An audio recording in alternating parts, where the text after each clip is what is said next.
Welcome to Fringe Fanatics with Chad Lee and Chris Sane. And we are back, ladies and gentlemen. It is episode 170 of the Fringe Fanatics Sports Podcast. I am Chris Zane. And I am Chad Lee Martin. Thank you for tuning in. Episode 170, man. We're getting up there. We are getting up there. And we're going to start having a hashtag and brainstorm for 200. I know. What are we going to do? Ooh. We're going to have Quinn Miners on. We already met him. Yeah, well, that's a good point. I'll reach out to him and see if we can You remember us? Yeah, hey, man, do you remember meeting us at that random card show? Shrinking my hand like a child. Giant man. Yeah, we'll see. We got to think of something.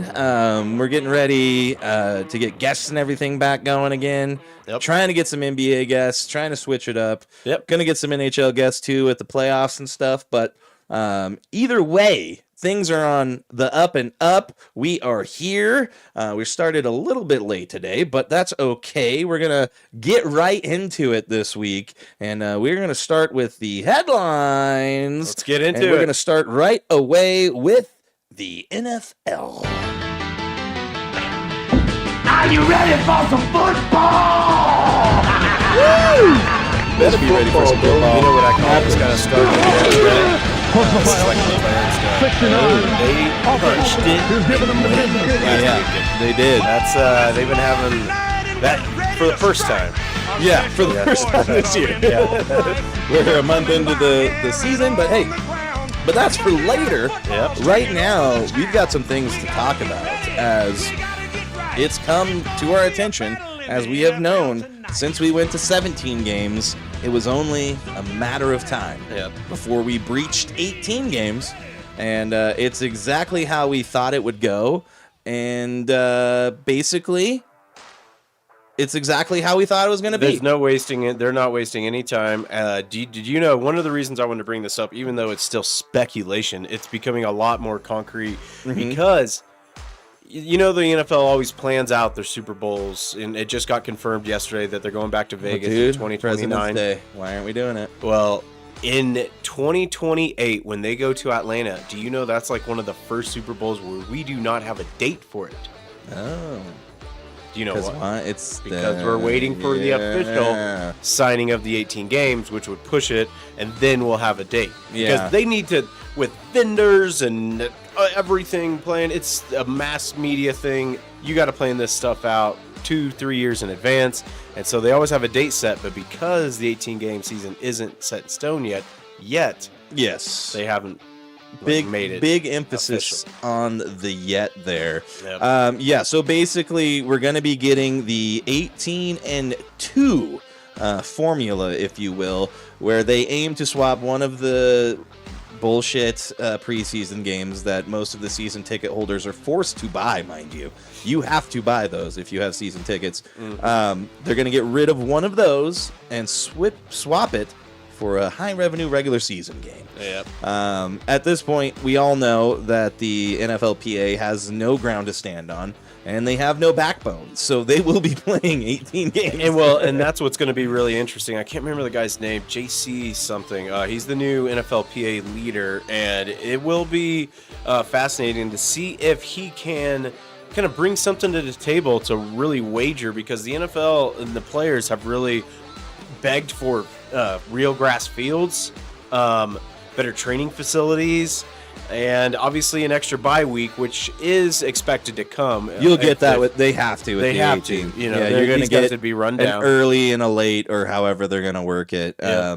They're going to have to figure that out too, because the way it's been, it's like, you know, throughout the season they disperse the week that you get the bye, but now they're going to have to figure it out, and especially now with the primary driver in this is the 16 international games every year. Yep, that's another part of it where at least every team will be required to play one international team.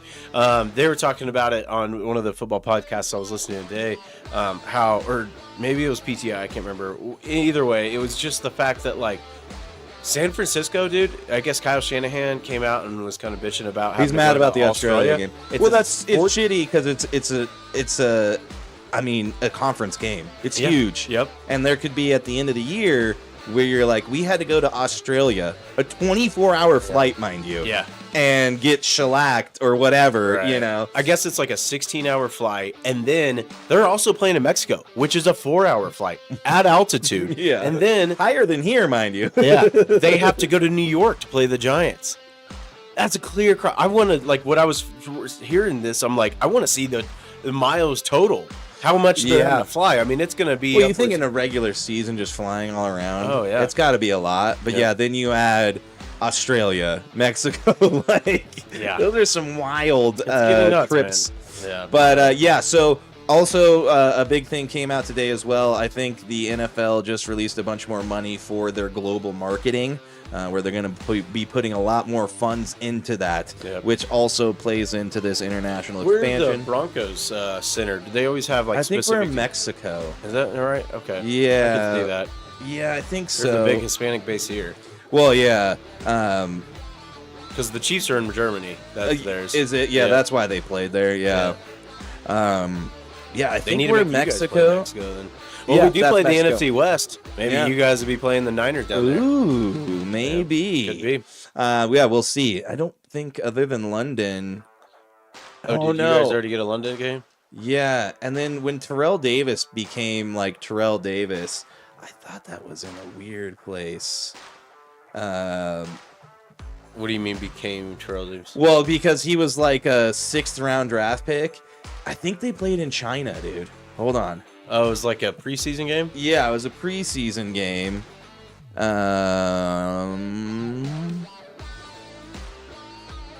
Yeah, I think it was in China, and he was basically he was leaving. He's like, I'm not going to make the team. Like, what am I doing here? Wow. But he didn't, the language barrier at the front desk kept him from leaving. Like, he couldn't get a flight out. Yeah. So then he stayed, ends up playing, and makes a special teams tackle that was like one of the highlights of the year. And that's what made him stay and end up becoming Terrell Davis. That's a really cool story. I didn't even know he was a 6th round draft pick. That's insane. Yeah. Oh, yeah. Here we go. Preseason hit. This is the one that did it. Japan. Oh, okay. Japan. So I was Cool. somewhat close. Yeah. But yeah, so that was a wild story. But yeah. Interesting. Yeah, super interesting. But yeah, I mean, it's going to be wild. I think what, to me, bums me out the most is just the records. So many historic records are going to be a wash. Now there's going to be an asterisk on everything. And it's just going to make some, there's going to be a different era. There's going to be the 14 Well, game, it's like the 16. It's like the sack record last year. It's kind of like he did it in 16. He got it in the extra game. Yeah. Yeah. So, I mean, yeah, it does kind of suck. But it's like I said, and I was wrong, not President's Day. Oh, wait. Oh, so the season will then start on Labor Day weekend, and then the Super Bowl will then be on President's Day weekend, which would then give everybody a national holiday the day after to have the day off from your Super Bowl party. It would be pretty nice. I wish our companies could abide by we that. don't. Even You're in Canada's construction? don't. No. Well, even hers. Well, yeah, they don't hospitals? even do. Yep. Yeah. Yeah. It's just like it's basically only like federal holidays and stuff. But still, yeah, Still, there that's is a lot something. of places that do it, but yeah, unfortunately, all of our industries do not. Yeah. But yeah, so that'll be kind of cool. Obviously, they're going to make a ton more money, and that's the main goal here. Yeah. They're just raking it in. Raking it in. It's Yeah. just like it's springtime. Get out there, rake your lawns. Get all that winter just raked off there, ready for spring and growth. And it's nuts, man. Like I'm still a junkie for it. I've still been. I take like breaks from video games every now and then, but then I just picked it up. I just started playing a season with the Lions. It's so sick. I'm gonna have to play. They just released so it. fast. They just released it for free on PlayStation Network, so I downloaded it. Sweet. So let's play. Yeah, no, nice. Yeah. I'll send you my gamer tag afterwards. Yeah, man. let's do it. It's We'll good. get some Madden. Yeah. Get down in the nitty gritty. But yeah, let's move on to the second story in the NFL. Not too much. There's a few other things we thought about talking about, but these rule changes here. Oh, as I said that, all the stories popped up. Son of a. But yeah, so we are moving on into the rule changes as the league ownership meeting happened today, actually. Before we get into the rule changes, you want to talk about Todd Monken? No, I didn't hear this. You didn't hear? Oh, so no, what did he do? So the annual coaches photo, and I was kind of happy too because Andy Reid, it was different. He always wears a super flamboyant shirt that Hawaiian it's like a Hawaiian shirt. Everybody can pinpoint. It was just a mild. He green went modest. One. Yeah, I was like, all right, man, a little more professional. But Todd Monken, first year as a head coach, not pictured. Why? He was in the shitter. Oh, yes. He pulled an Anthony Davis. Exactly. He was Anthony Edwards. Oh, Anthony Edwards. Anthony Edwards. Yeah, just the other night. Yeah. He's like, why did Mike Conley start for you? He's like, I had to take a shit. Yeah. He was pretty honest about it. And it's like, I mean, how long was this shit? I mean, they couldn't wait 5 minutes or something? I guess not. It must have been a bad one. Those are busy guys. I mean, imagine what they've got going. Maybe you get them all together for a picture. It's like time to snap the picture, and then they're off. The owner's meeting was down there in Arizona. Maybe you had some bad green chili or something. Ooh, yeah, that can happen. That can happen. Could be a thing. Well, another big thing there, obviously, QB competition in Cleveland. Yeah. With all 12 of their QBs. Oh, God. Yeah, that's why they're all talking like Monken's already 0-1. Oh, yeah. After this. Yeah. Yep. Well, he's 0-2, technically. Yeah. Good one. That was funny. All right. So let's move on to these rule changes. All right. Yeah, so... I'm going to take the first one. Yeah, let's do it. Oh, you take. Oh, no. Take the first? So, okay, I'll take You take the first one. all right, I'm sorry. I thought that's what you said. So we're just going to read through this here, and there's been 5 rule changes that's come down the line, and a lot with kicking. Yes, the kickoff is a big part of it. They're still trying to tweak it, but this is one here where the owners also passed the proposal to allow league personnel to consult with on-field officials when considering disqualifications who both flagrant football acts and non-football acts without being called on the field. They bring up a good example here where, if everybody can remember, when DK Metcalf got into an altercation with the fan last year, the refs, maybe they saw it, maybe they didn't. It's also kind of a non-football thing, and so they couldn't really do much about it. Now this gives them the power to punish him during the game. He was suspended 2 games for this, but now if somebody's acting up or if there's a punch thrown or whatever, they can do something then. Yeah. Other things in terms of the kickoff, as the dynamic kickoff is now a permanent, teams can now declare an onside kick at any time. It used to just be losing teams. It had to just be the losing team. Oh, and I think it had to be in the final 2 minutes of the half, too. I think it was the only time you could do it. And, so we kind of saw that coming. You still have to declare it, but it can be either the winning. You can be anytime. Yep. But regardless, you have to declare it, which kind of nullifies the surprise of it. There's never going to be a Sean Payton. No, we won't have a Super Bowl Sean Payton thing ever again. That's right. Well, let's move on to the next one. Okay, while the NFL changes to the onside kick indubitably made this part of the game safer, they also led to an alarmingly low success rate. The lack of success led to rumblings about alternative options that could increase conversions while adding more excitement to the game. Now, this includes eliminating the kicking team's incentive to intentionally kick the ball out of bounds when kicking off from the 50-yard line. This was a loophole, and a good example here is in the Thanksgiving game, basically, the Cowboys tried to take advantage of this by intentionally kicking the ball out of bounds to pin Kansas City at its own 25-yard line. It was just kind of like some messed up rules that the rulebook didn't kind of have right, and so, they fixed it. Yeah. And we will move on to the alignment requirements for the receiving team in the setup zone. It's basically to get more returns. They're trying to tweak how the receiving team lines up, adjusting how many players are on the restraining line and how the rest are spaced, while keeping most players deeper until the ball is kicked or lands. Goal is to prove safety and make returns more competitive. Yes, indeed. I'm trying to find the rest of them here. Where's the officials one? Did we miss it? For the new for the strike that we're about to have, or the the CBA kind of thing. I don't see it in this article. I thought I saw it in here. Let's see here. So basically what is going to happen, they are able to, anything that's just egregious miss by the officiating crew, New York will be able to overrule any blatant mistake right away. Basically, we shouldn't ever have a Fail Mary again.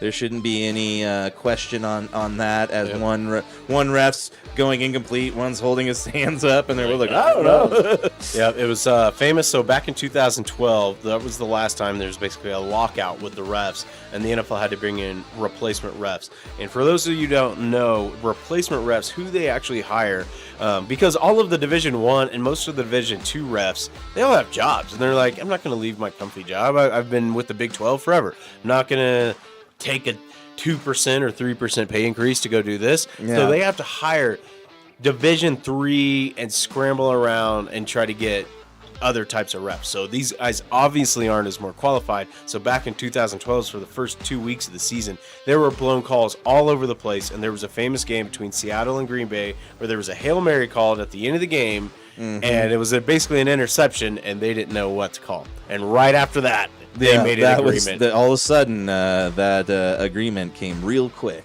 Yeah.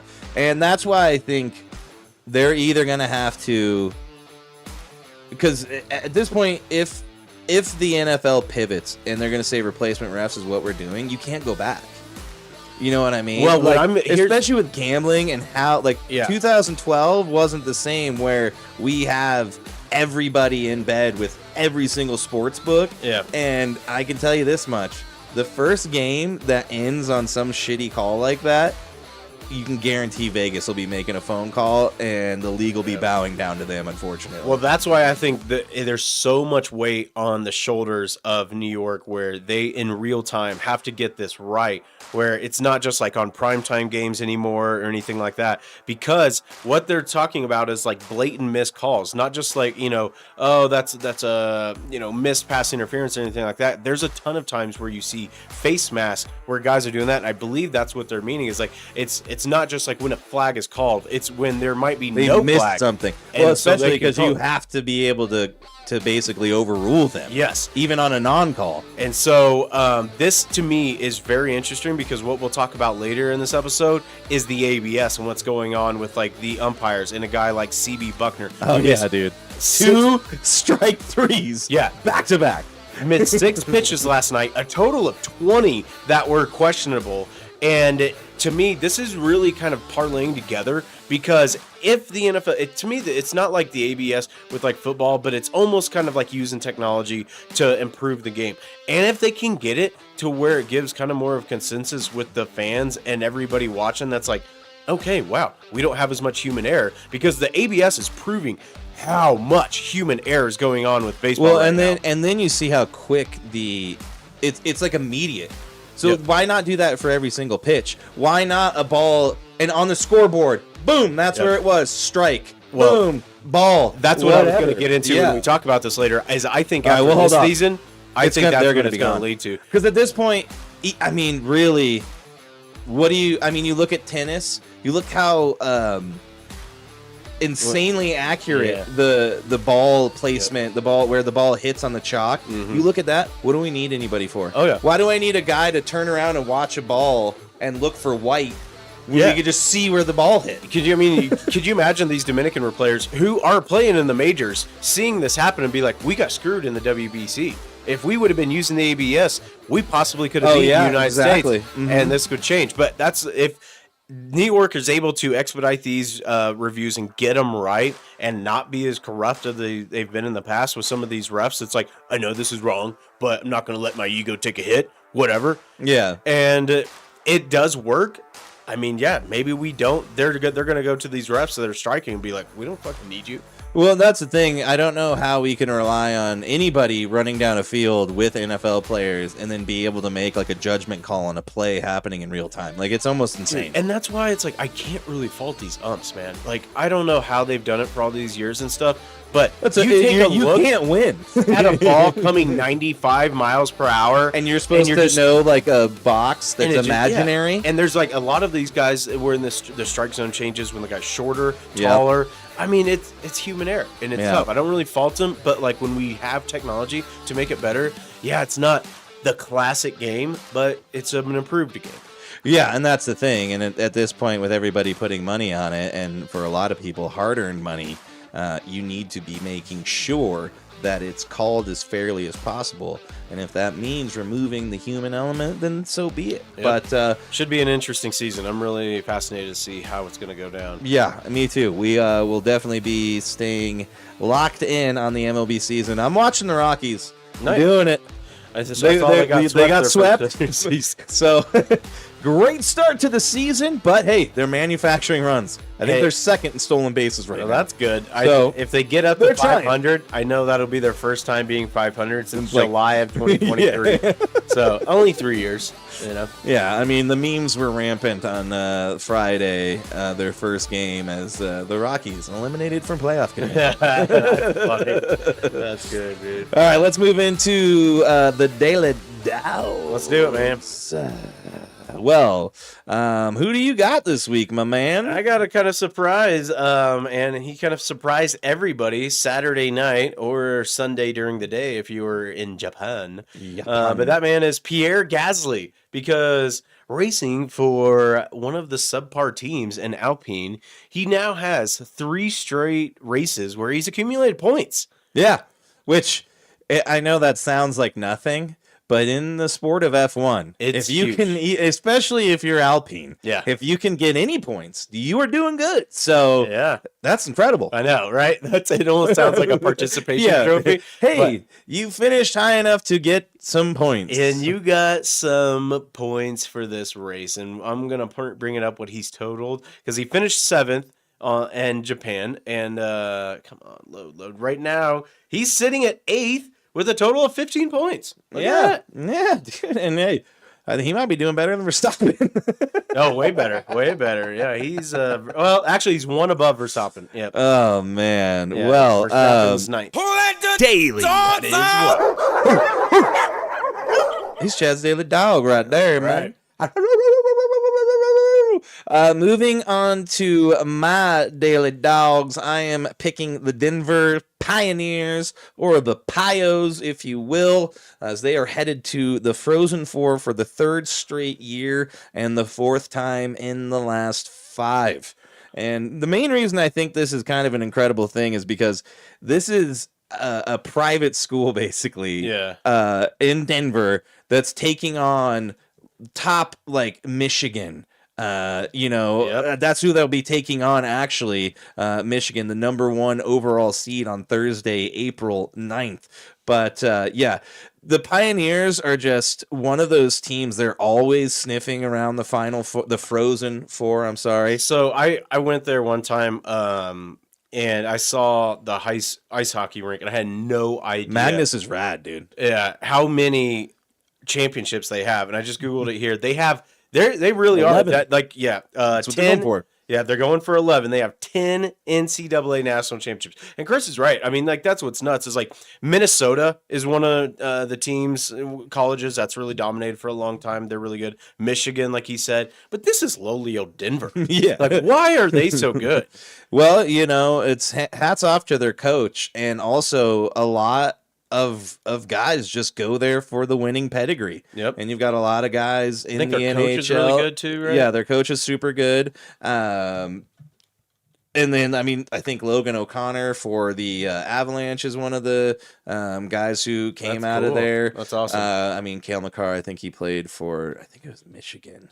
But yeah, regardless, Do you know who they're playing in the Final Four? it's Michigan. Oh, it Michigan's is? number 1. Wow. So yeah, you had to kind of, they're not one of the higher seeds, but Hopefully they could pull off the upset. That'd be cool. yeah, I mean, that would be great. Yep.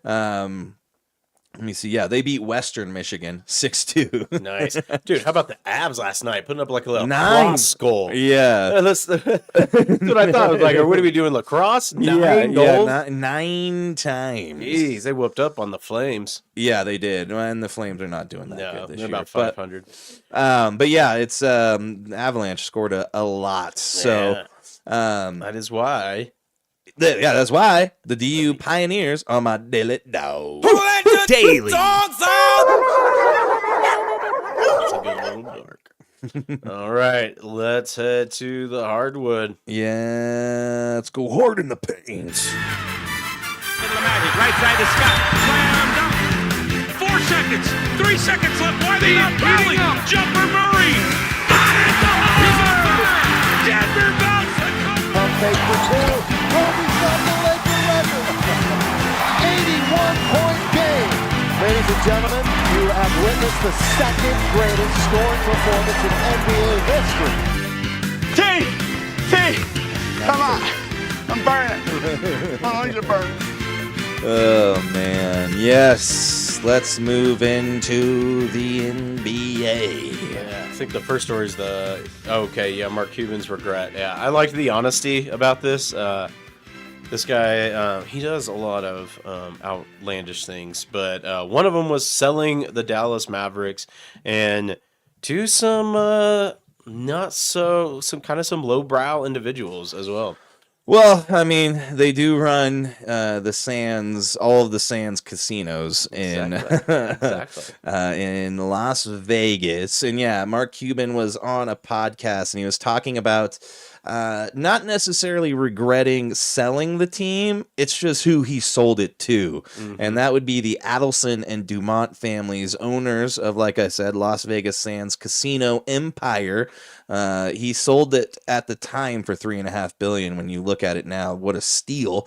But he has just expressed a lot of regret. He knew, or so he was told, that he was going to still be able to kind of run day-to-day operations, kind of almost be like a GM for the franchise. And immediately after the sale, that was apparent that was not going to be what was happening. Mm-hmm. He still retains a 27% minority share in the team, but at this point, he's not happy. And then, we all know what happened with Nico Collison and trading away Luka. And I think that right there about killed him, because Luka was his son. He was mad about that. I saw a stat yesterday that it was nuts. I mean, Luka's been on this tear recently. It showed Anthony Davis's points as a Maverick, and it was like 540 something, Yeah. And Luka's like 1,000. Luka over the last 40 days was just over. I know it was Luka just in the month of March had more points than him. Like, God damn, man. Yeah, it was a terrible trade, and now we're realizing that, and we all kind of knew it to begin with, but it's definitely playing out that way, as Anthony Davis has hardly played, and now he's gone. So now he's in the Wizards. Now he's on the Wizards. Where basketball players go to die. Oh, yeah. But yeah, he said his biggest regret was not opening the sale to competitive bidding, which probably could have gotten more money and also more favorable terms where he wouldn't have just been kind of pushed out.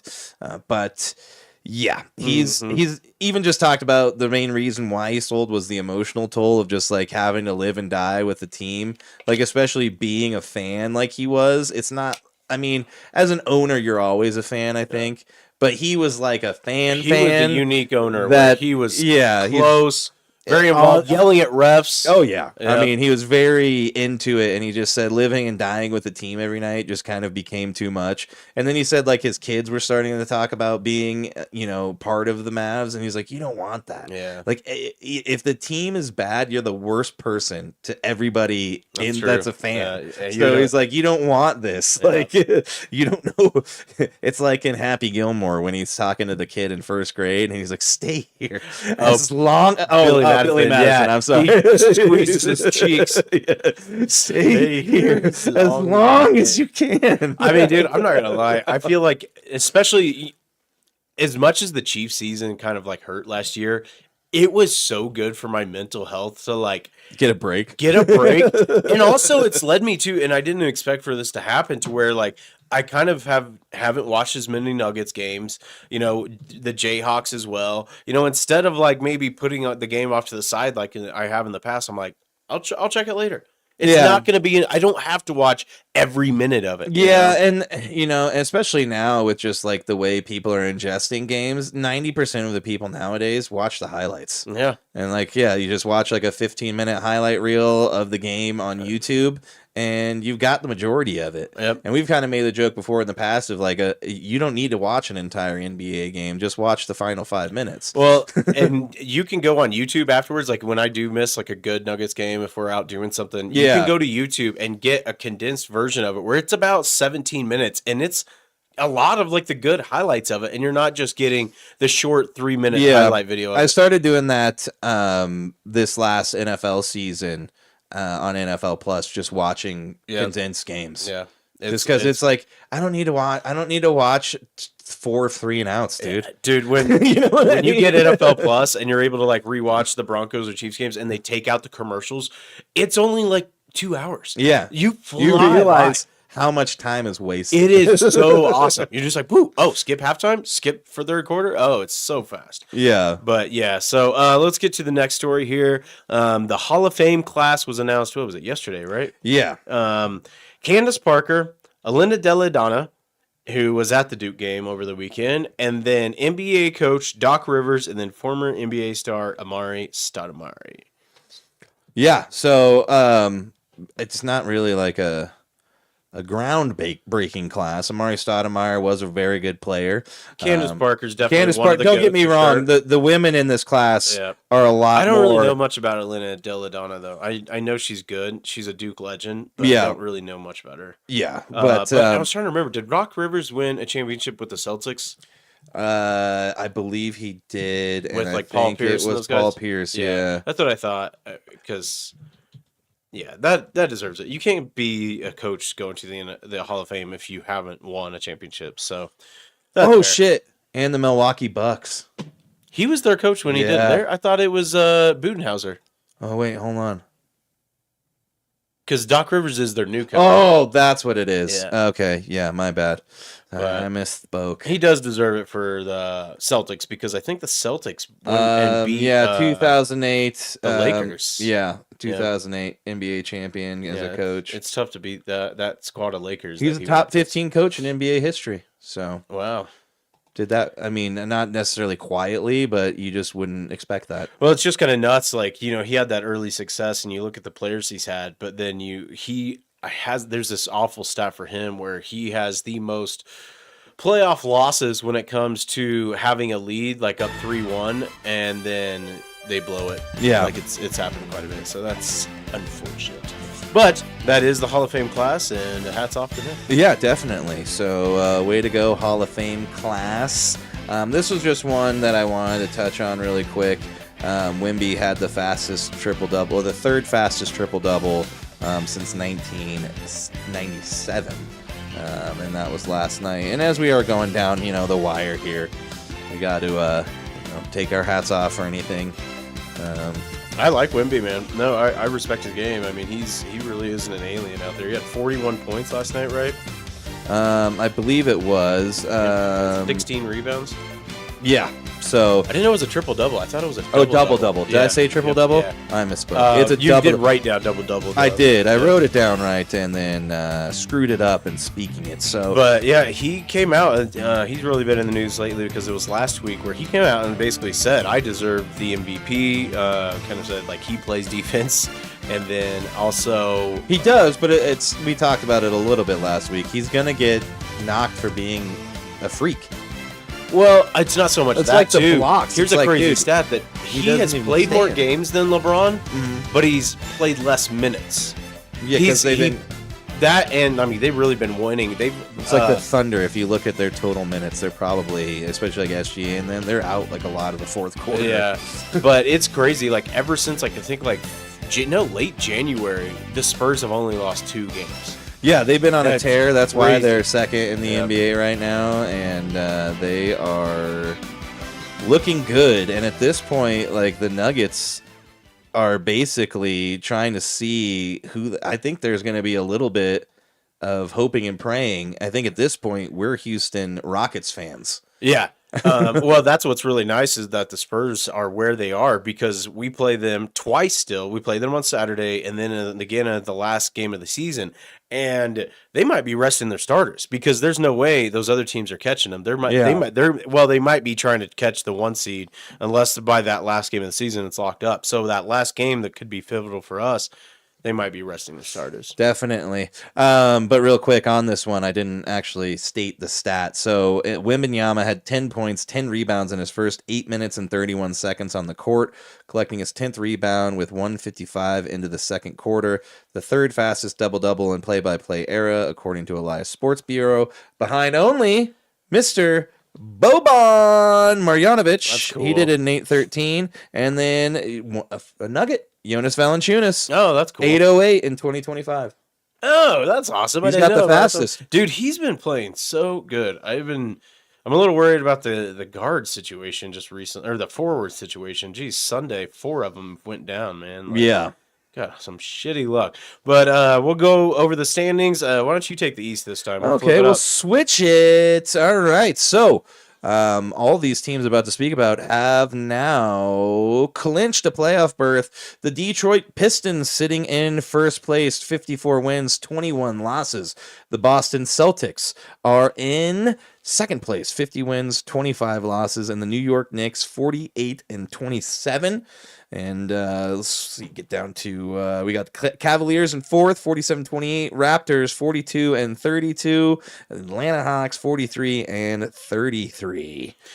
Yeah, the Cavaliers got a big game against the Lakers tonight, so really be gunning for the Cavs tonight. So we need that to happen. Indubitably. Yep. Down in the West, the Thunder 60 and 16, 2.5 games up on the Spurs. The Spurs are really trying to catch them.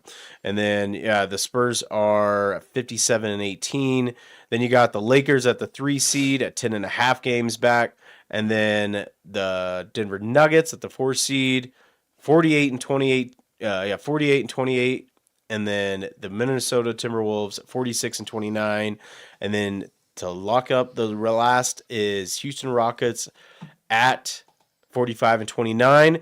And just the other day, kind of surprising because the Rockets lost, that locked in the Warriors as locked into the playoff spot as the 10th seed in the playoff. Well, look at that, and they keep losing people left and right.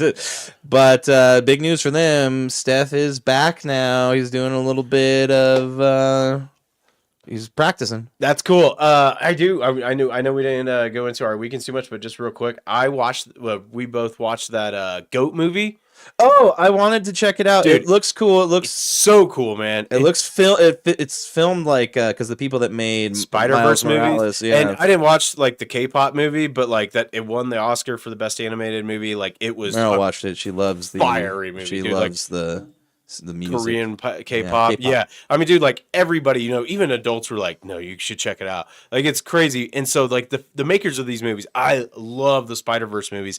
And to me, it was so fucking cool because it takes Steph Curry's the producer on it, and it's kind of loosely based on his story where he's a smaller guy, and kind of the underdog story. And so there's a lot of cool Easter eggs where the GOAT kind of does his shimmy, and then there's a one time he does the night, and I was like, he did the night. Yeah, but don't go sleep. Angie Santino and Bobby Lee are in it too. I heard them talking about it on Bad Friends, and they're the announcers. Yep. Yeah, that's pretty funny. They killed it, man. It's a great movie, so check that out. Nice. Well, I will. I've been meaning to. So that one looks like it's going to be pretty good. But where should we go next, sir? Right, where do you want to go? Let's see. Want to hit some hockey real quick? Yeah, we'll do some hockey real quick. Go to the penalty box. Yeah, let's do it. Let's get in it. Let's get into the penalty box.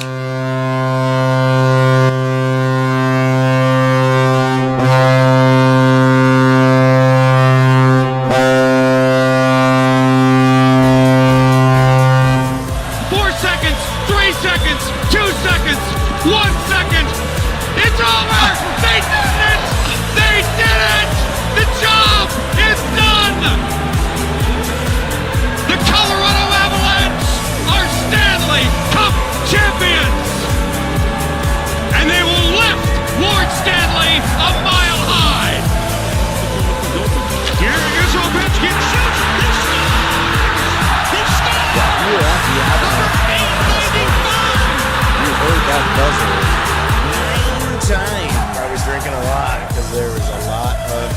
Indeed. 9-2 over the Flames as well last night. We had the Penguins over the Islanders, 8-3. Golden Knights beat the Canucks, and the Maple Leafs over the Ducks, and the Sharks over the Blues. But let's get into it here, as we've got an extremely tight playoff race. And it's very close. If you look down below in the bottom right corner, you will see, you can't see it, Chad, but I appreciate you looking. It's in the bottom right corner of the screen, and it has the standings as well as the wild card stuff. So we go into the Eastern Conference and the Atlantic Division. You just look at the Lightning. They're at 98 points right now. Buffalo Sabres also at 98 points. The Canadiens at 94 and the Bruins at 92. It's getting wild. The Lightning moved back into first place with a 3-2 win over the Predators on Sunday, and they've got a massive 4-game road trip at Buffalo, at Ottawa, at Montreal, and at Boston, which will likely decide where they finish. And this is the first time in a while where the first place in each of the 4 divisions is still up for grabs. In the Eastern Conference, there are 6 teams within 4 points of each other for 3 spots, with 5 of those teams just 3 points apart. In the West, there are 6 teams within 4 points of each other for the final playoff spot. But, someone could possibly catch the Avalanche. I don't think they will. But let's move to the Metropolitan Division. Carolina Hurricanes at 98 points. The Penguins, 90 points. The New York Islanders, 89 points. And the Columbus Blue Jackets at 88 points. The Hurricanes appear on their way to winning the division and can still grab the top seed in the East. The Hurricanes are tied with the Lightning in points, but trail 37-33 in the first tiebreaker regulation wins. They could play a huge role in who gets the wild cards with games against Blue Jackets, Islanders, and the Senators. Let's move into the West here. Obviously, the Colorado Avalanche, the most points in the NHL, 108 points. They've got 9 games remaining. The Dallas Stars have not been the Dallas Stars for most of the season the last few weeks. I think they've lost like 8 out of the last 9. Yeah, awesome. Dallas Stars now sitting at 100 points, 8 games remaining, and the Minnesota Wild with 94 points, 8 games remaining. Obviously, the Avalanche clinched a playoff berth and now have their sights on the President's Trophy as the number 1 seed in the league. They do have one more game at the Stars, but appear to be in great shape to lock up home ice advantage through the playoffs. Real quick to the Pacific Division, we've got the Anaheim Ducks, 87 points with 8 games remaining. The Edmonton Oilers, 83 points, also 8 games remaining. And the Vegas Golden Knights with 82 points, 7 games remaining. They just replaced their coach, too. Yes, the Ducks. Way to go, Chad. What? I'm just proud of you. You're learning. You're interjecting. I appreciate it. I follow you a little bit of news. Yeah, I know. The Ducks, a 4-2 loss at the Oilers on Saturday, followed by a 5-4 overtime loss to the Toronto Maple Leafs on Monday, have tightened things up in the Pacific. Of the remaining 8 games, only 3 are against teams currently in playoff position, so they do have kind of a nice little break, if you will. It's an easier schedule to round out the end of the year. That's it. That's all we got. So standings, I kind of just went through them, so I'm not going to do it again. Also, they're right. Do you want to talk about the Matthews incident last night? Oh, let's talk about not so much him, because his season was ended last week by you mean the retaliation? Yes, that's what I'm talking about. Beat the shit out of it. Yeah. Last week the Maple Leafs took on the Anaheim Ducks, and a kind of a well-known dirty player, Gubas. I can't remember his first name. You got it? Hold on, I'm gonna pull it up here. I was wanting to see the play too, because I never did see it, but ended Austin Matthews' season. He had probably torn ACL or something like that.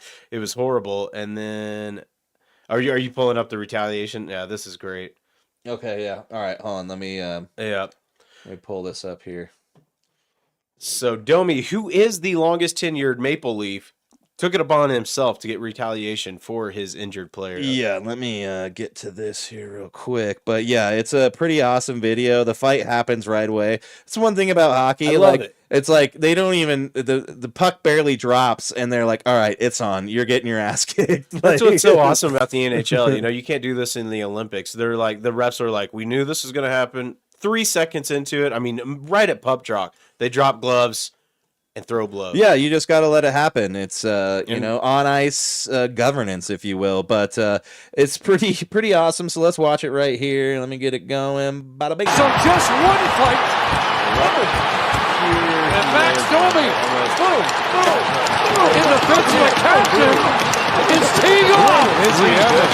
And Max Domi gets more than a measure of revenge. Even the NHL guys just, all right, Come on, yeah, he kicked his ass, and it was well deserved. It took out your best player, man. Well, because most times, like if someone took out McKinnon, everybody would riot. I mean, Makar and those guys would go crazy because it's kind of an unspoken thing with hockey. You don't really touch the best player, the star player. At least. Well, you kind of focus more on hitting like the defenseman and everything. Yeah, exactly. And Gubas is definitely one of those guys who's kind of a thug on the ice, He's if you will. Suspended multiple times this year. Here's the thing, though. As dirty as he is, and this is one thing I do like about hockey, I will give him his props because he could have skipped this game. There's no reason that they had to play them. They only. I'm gonna get my ass kicked, guys. The next time they're gonna play the Maple Leafs is just kind of, I think, like a week away in Toronto, and he could have skipped that game, but instead he came out for this one. He knew it was gonna happen, and he took a beating like he deserved. Yeah. So I gotta give him hats off for that. Yeah, if you got to get your ass kicked every once in a while, and you got to Face the music. reckon. Well, yeah, you got to reap what you sow, I guess is what I meant to say. But yeah, so that's it for the NHL. Like I said, we got like less than 10 games remaining. So we are in the final stretch of both the NBA and NHL. So be on the ready for a lot of playoff sports because it's happening. Yep. Let's go into F1. Let's hit it.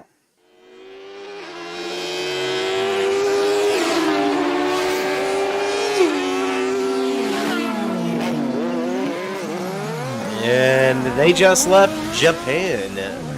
And the ARAMCO, if that's how you say it. ARAMCO, thank you, appreciate it. Japanese Grand Prix, where Mercedes kind of dominated once again, with Kimi Antonelli coming on top to win for his second straight race in a row, and is now the youngest championship leader. Yep.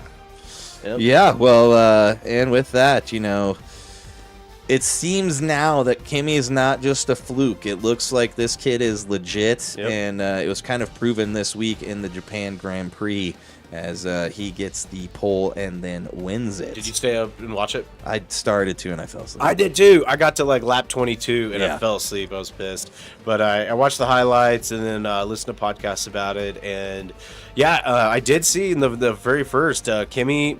It just seems to happen 3 weeks in a row, or 3 races in a row now, where the Mercedes are having bad starts. They can't quite get that figured out. And Kimi had pole again, and then fell back to like 5th or 6th right on that first lap. And Piastri had a great start. That's what we were talking about at how we jumped into the episode. Man, he just put pedal to the metal, and Oscar led the race, and then Leclerc, and then Hamilton even moved up there. But this was a very interesting race because of the one-stop strategy. It's not a super long race, and so it really was just a one-stopper, but really threw the wrench in it was the massive wreck by Behrman, Ollie Behrman. And that's probably one of the more severe wrecks we've seen in a while. And George Russell was super unlucky due to that because he had taken a pit stop 1 lap before that. Yeah, and then you get screwed. Yep.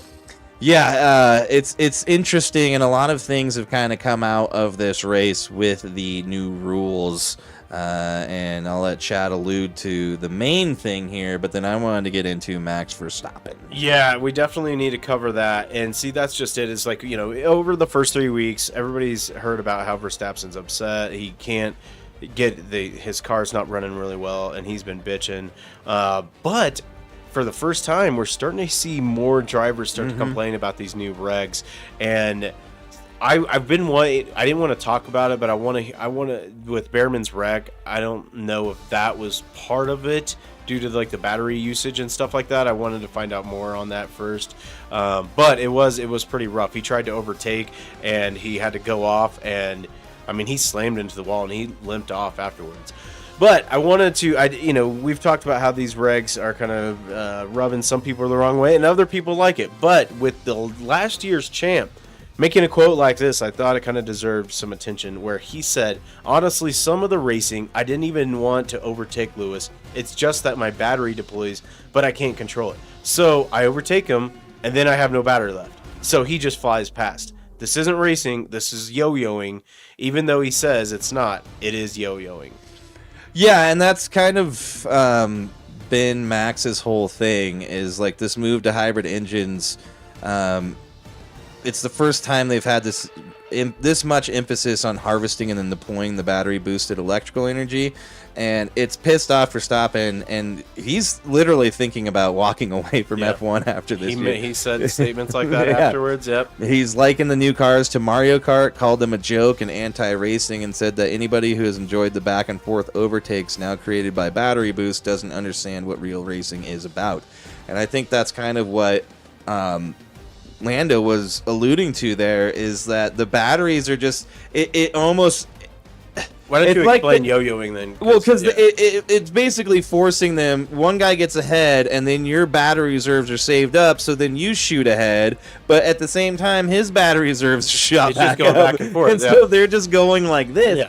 And it does make the racing more entertaining, because you're having all of these. You're having a little bit more overtakes. There's more changes in the grid, and the main thing is that it's not really. It's not real racing, though, because it's not horsepower. It's not an engine. You're not going to have this with like a NASCAR or anything like that, or even GT, where that's like some of the most high power performance cars out there, and that's like the other type of cars that Verstappen likes to race.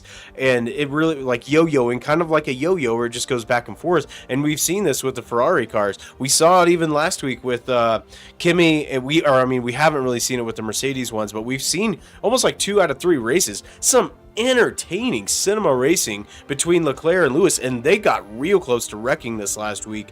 But what's cool is like there's no real bad blood. They're both like just trying to best each other. But yeah, it's like false racing. It's just it's like, it shouldn't be a battery, man. Like it should be okay if you can. Well, there's some videos of it's Lewis Hamilton, and he's in a paddock, and someone's on the course, and they're running an old car from like back in the day, and he hears it goes by, and he just like stops. He's like, man, I missed that. Like, it was like the V10 engine. The V12. They used to use those V12, Yeah. and then they had, some wrecks of it and stuff, and then they've kind of started to migrate more towards these hybrid ones. But the thing of it is, the Red Flags guys bring up a good point. Like, this isn't so much they didn't move to these hybrids for the fans to have more overtakes or for fuel efficient or anything like that. It definitely seems that way a little bit. What they did it for is Audi. They did a deal with Audi to basically, it was a business deal. And that's just kind of like ruin it. It's just to appease Audi and, a couple of the other corporate people in F1. And, because people have stakes in this. Okay, well, you're going to use my parts, we need to do this. And I don't really dig it. I think if you can create the best car, dude, I'll never forget. I don't know if you ever went up to Vandermeer. Yeah. My dad's like, some of my favorite memories as my kid is my dad took us up to Heartland, Topeka to watch the NHRA cars. Oh, yeah. Top and fuel. Smelling that nitrous. Woo, boy, that nitrous car. Nice fuel. Nitro. I remember being like a 13-year-old kid. And then you got those race girls walking around too. Like, oh, here, take some swag and all this. Oh, yeah. You're like, this is awesome. You actually get to go in the pits. They rebuild the engine each time. It's nothing about battery. It's pure horsepower. As Tim all the way. Allen would say, horsepower. Yeah. That's what Verstappen's complaining about. This is just battery usage. Let me plug in my USB and charge my F1 engine. Yeah. It's like, it's weird. But this is the thing, and a lot of people are criticizing, like, oh, he's just complaining because he's not doing well. Yeah, I'm sure that's part of it. But there was a video circulating around over the weekend where he predicted this in 2023. Because just like the NFL, a lot of things come down the line and are planned far in advance. Yeah. In 2023, there's a video of him where he breaks down the fact that he doesn't see it going very well. He explains the science and all of the logistics behind it a lot more, but he knew that this was kind of how it would go. So, it's kind of playing out just how he kind of expected. Yeah, so we'll see what his plan is here, because he's definitely not happy, and I think he's kind of already been the pinnacle of F1, and he's looking at the ability to go and be like a top driver everywhere, I think, not just being an F1 driver. And you see that with the Le Mans races and stuff, that it seems like those are kind of what he's into right now. But we'll finish on this quote. BBC Radio 5 asked him if he was going to walk away. Verstappen responded, that's what I'm saying. I'm thinking about everything inside this paddock. Privately, I'm very happy. You also wait for 24 races, and then you just think about, is it worth it? Or do I enjoy being more at home with my family, seeing my friends more when you're not enjoying your sport?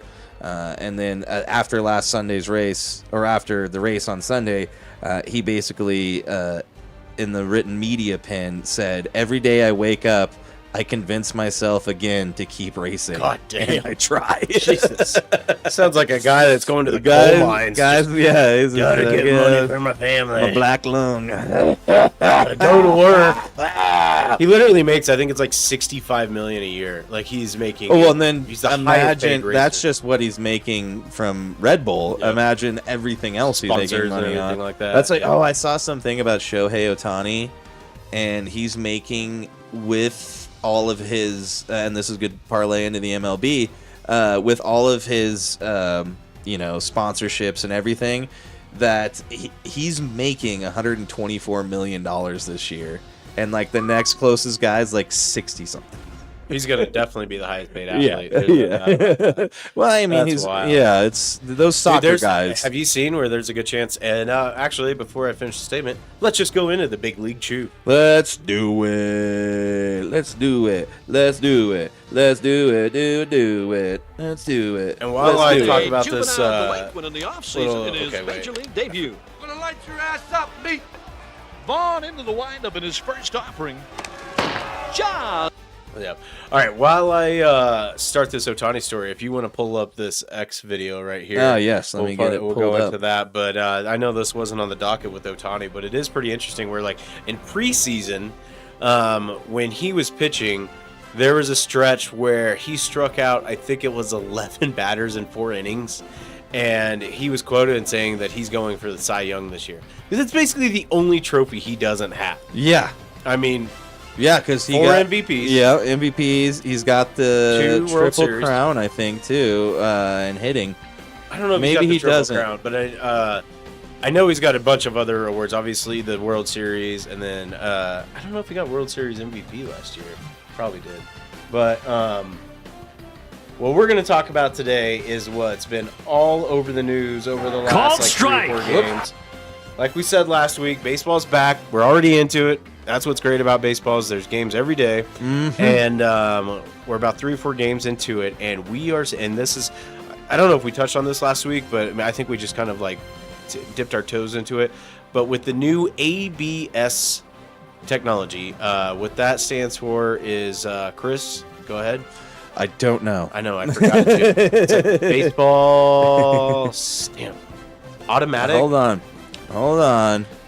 That is not it. Oh, now I'm bringing up automatic braking systems. That's funny. I know it. I had it. I heard it the other day too, and I can't remember it. System, maybe. Jesus Christ. You typed it in, did it come up? No, I keep getting a bunch of different things. I even typed in what it means.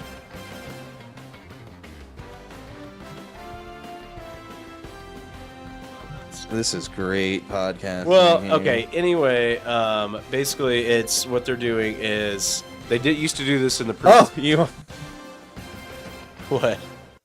Was that close? automated ball strike. Automatic ball strike. I did have automatic. That was part of it. Automated, but yeah. that's how dumb we Yeah, are. ball strike. Damn it. I know. I was like, Acronyms ball are hard. strike. It can't be ball strike. Yeah. Well, what they're doing is basically the rules of it is either the batter or catcher or pitcher after each pitch can challenge a ball or strike, and I think they get 3 per game, but if they are wrong about one, they lose it. And that's why they're a little nervous to use some of it. But the story here is umps are getting these calls wrong all the time so far.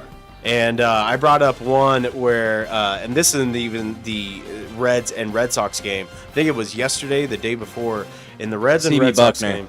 Yep, the I mean, dude, could you just imagine how embarrassed you are where you're just making a call and 6 times out there you're just proven wrong, and you just got to stand up there and listen to it. Yeah, it's got. Well, and then the loudest cheer of that game was when CB Buckner was wrong. Yep.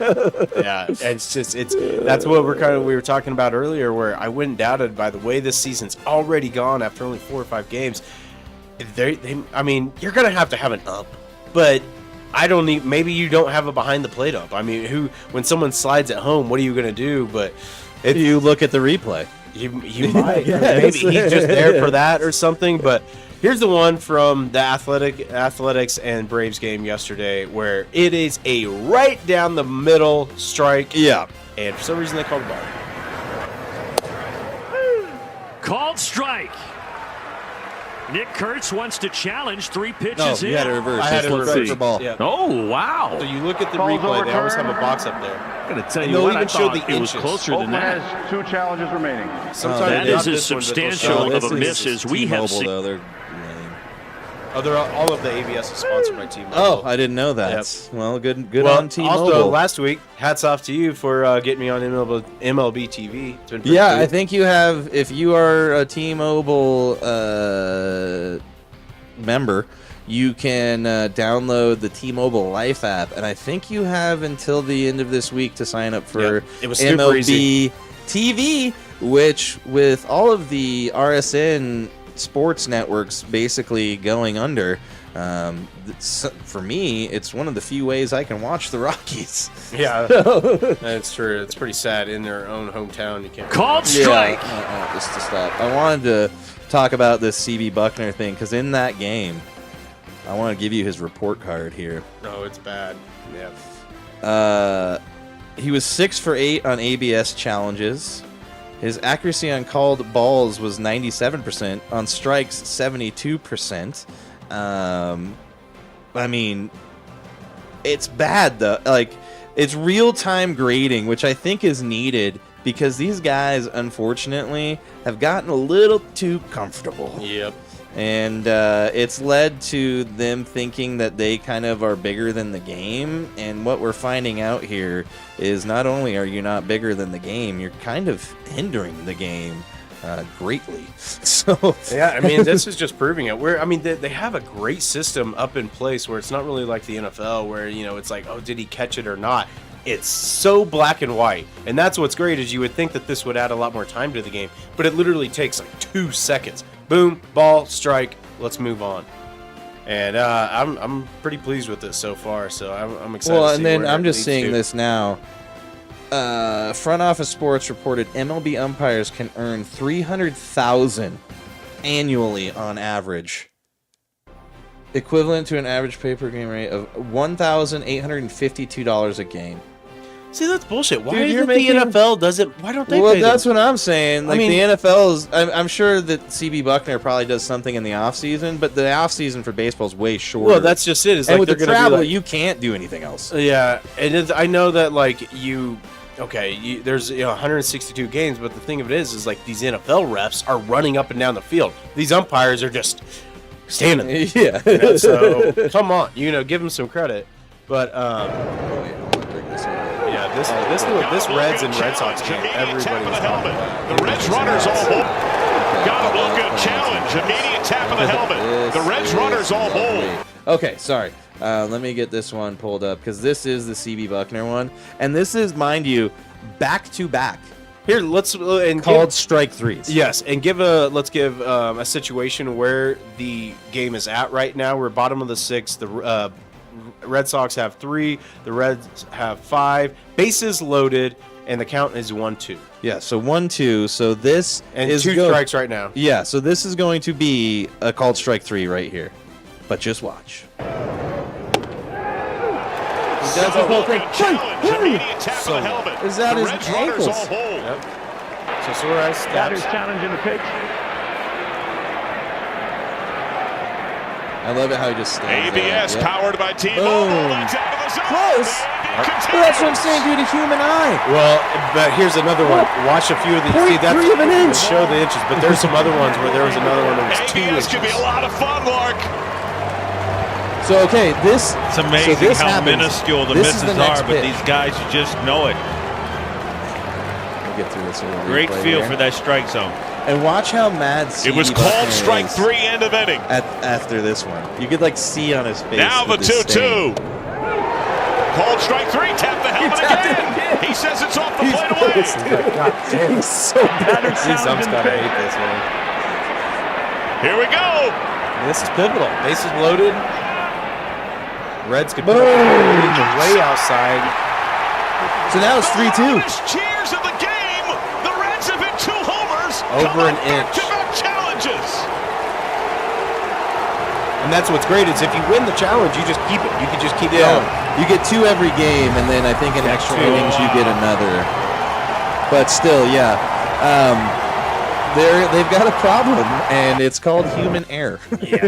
And we're seeing that in the NFL now too. I mean, there's so many times we don't know what a catch is. Well, we now don't look know. at our first down marker. You know, we're using Well, we virtual thought- measurement. Yeah, we thought the virtual measurement was going to be better, and it's the most hokey looking thing ever. It's horrible. That's why the And MLB they're got wrong. it right. All they do is show How an can we animation. catch a 90 mile per hour fastball an inch off of the plate, but we can't tell where a first down is? It doesn't make any sense. to me. Riddle me that, Riddler. Because the NFL and Goodell are so cheap when it comes to matters that really matter. Riddle me that, Riddler.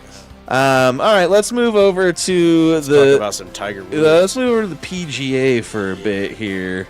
Let's do it. I just realized I don't know if I have an actual song for the PGA right now. I know we used to have Go to Your Hole. Yeah, I don't think I switched that up. Go to your hole! Are you too good for your home? Idiot ball! Anyways, Tiger, I got his mugshot up there. Nice. He's got a Dewey, Yeah, unfortunately. Another one. It was actually just announced on my way over to my house after work that he's going to be stepping away from golf and seeking help. And just it's a good thing. And to get to the story here, I can't remember what day it was. What day? Monday? No, it's Friday. Yes, Friday. 'Cause, yeah, I went out to lunch with my brother on Friday afternoon, and as we sat down, I was like, holy shit, Tiger Woods rolled his car again. Yeah. And it's nuts. It wasn't even like a roll where it just looks mangled. It just like looks tipped on its side. tipped over on its slid. side. Yeah. Like the other one, you're like, holy shit, I'm surprised Oh, he didn't die. And it then you was realize nuts. his leg got all mangled, and you're like, that makes sense. Yep. This one, though, it sounds like he was just being a dumbass Yep. and tipped his car over. And it was like at probably noon. I mean, and that's in Yeah. Florida, so probably like 2-3 o'clock in the afternoon. And he just made his appearance back at the TGL. And then That's why I think it's interesting. If you remember in that TGL thing, that was his first appearance back golfing in competitive golf, not just coaching. Yeah. And he missed like a 3-foot putt.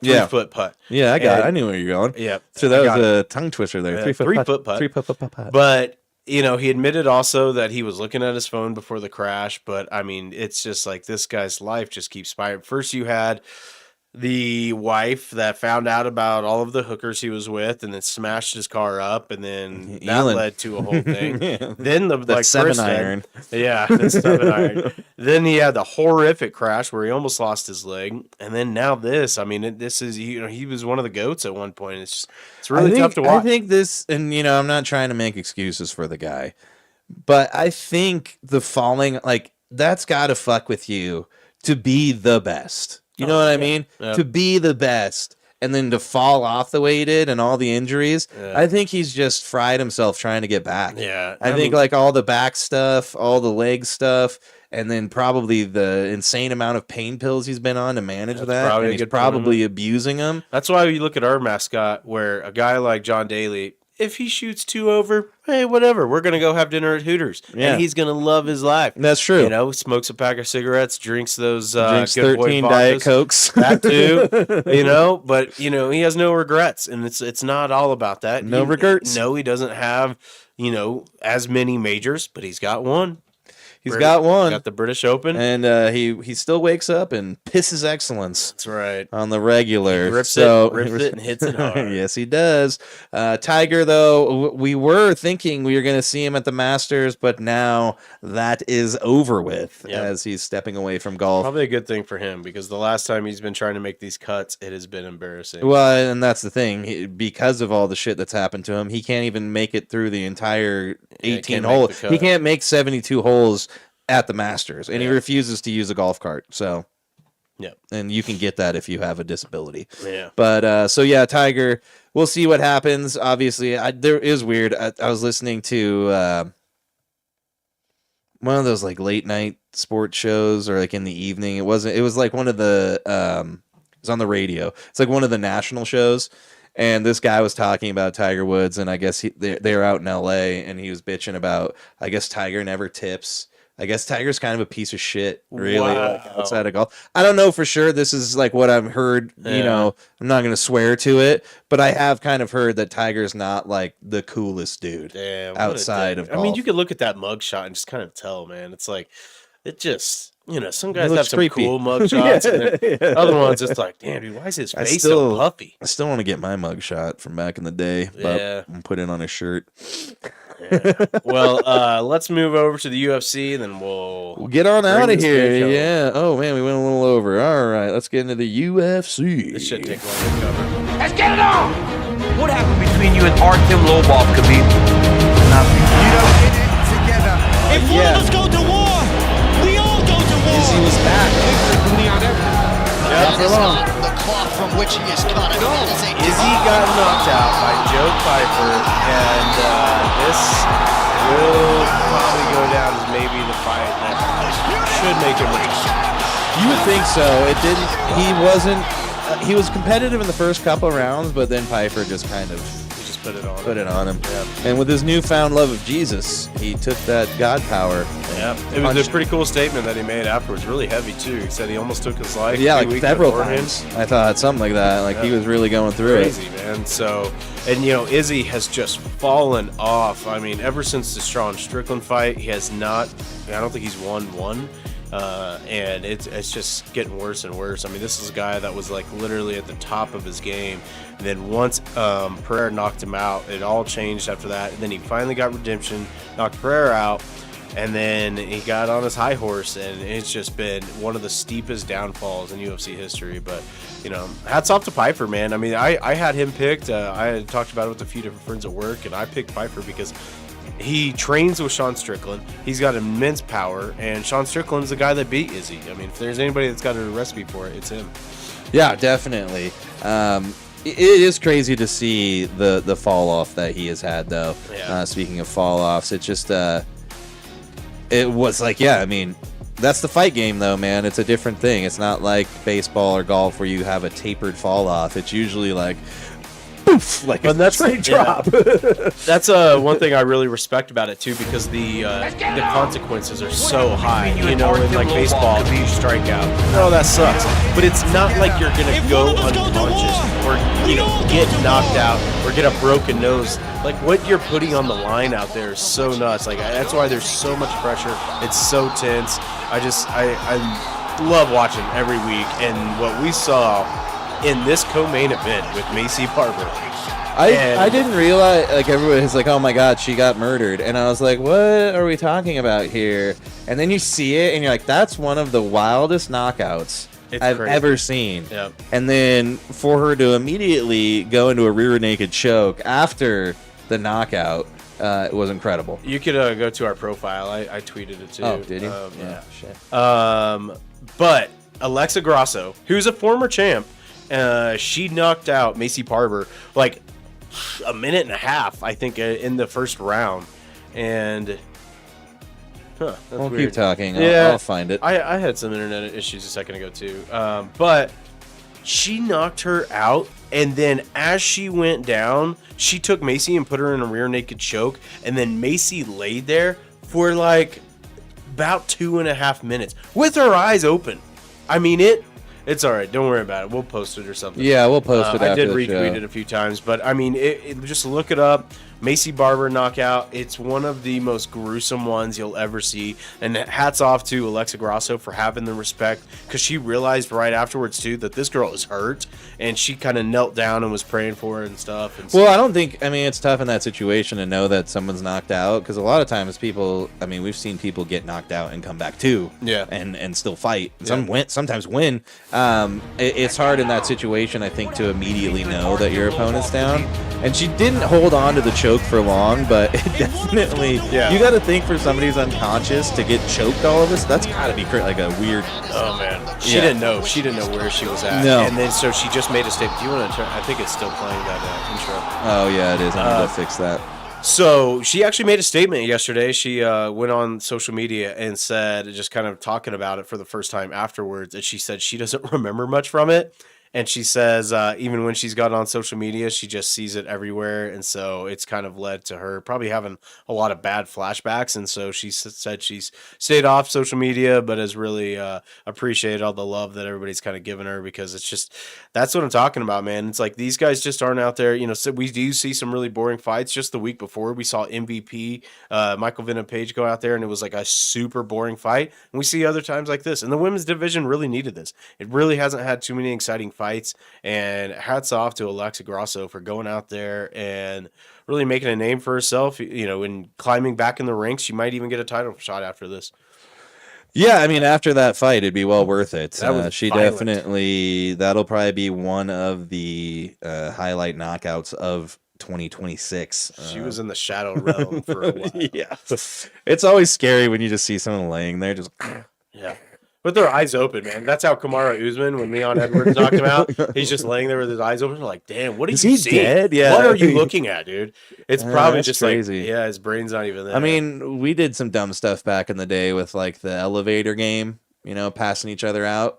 Oh no, I heard of that. My friends, a few of my friends did it, but I was like, don't fucking do that to me, man. That's nuts. Yeah, but like, yeah, you just like pass out and come to. But I have no idea what getting like knocked the fuck out. I've never been knocked out. I'm glad. I never wanted to happen. I think my brother hit me a pop fly when I was pretty little that I missed, and it hit me right in the forehead. I thought I got knocked out, but I don't know if I did. Yeah. But either way, it wasn't like a fight where It's you're a little like, different when you're an adult. Yeah. Just totally out. Especially where it's like some of these UFC fighters where it's like they get up, and like this one where she was trying to wrestle the ref at one point. Oh, yeah. And it's like, bitch, you don't know what's going on. Yeah, there's been a few where like the refs have had to like fight people off after they got knocked out, like start trying to leg lock them. You're like, no, not me. You're in a different world. I'm trying to help you. What's going on? Oh man, well that's gonna get us out of here. We went a little bit over, but we started late, so it's okay. But episode 170 in the books. We got to do the DDOE. Oh my god. Yeah. Oh my god. I'm pumped for this one, man. I almost skipped it. Son of a. I hit it hard, man. What am I doing? Who am I? Yeah, this is a great story here. Yeah, Gary Woodland. Yep. This weekend. Yeah. The last time he won was 2019. I think I remember hearing about then. Yeah, we were. I don't think we weren't doing the podcast then, no. but I do remember hearing about it because he is a KU alumni, and even in this win, he uses this notepad. You know how they kind of like write down notes? Yeah. It has like a Jayhawk on it, so that's Nice. kind of cool. But it's an amazing comeback story. As in 2023, Gary Woodland underwent brain surgery to remove a lesion. Earlier this year, he revealed a PTSD diagnosis, and today he's a champion again. Woodland wins the Houston Open for his first victory since 2019. An amazing story, and he was super emotional afterwards. There's you could see some video and pictures where he's kind of sobbing, and you can't blame him.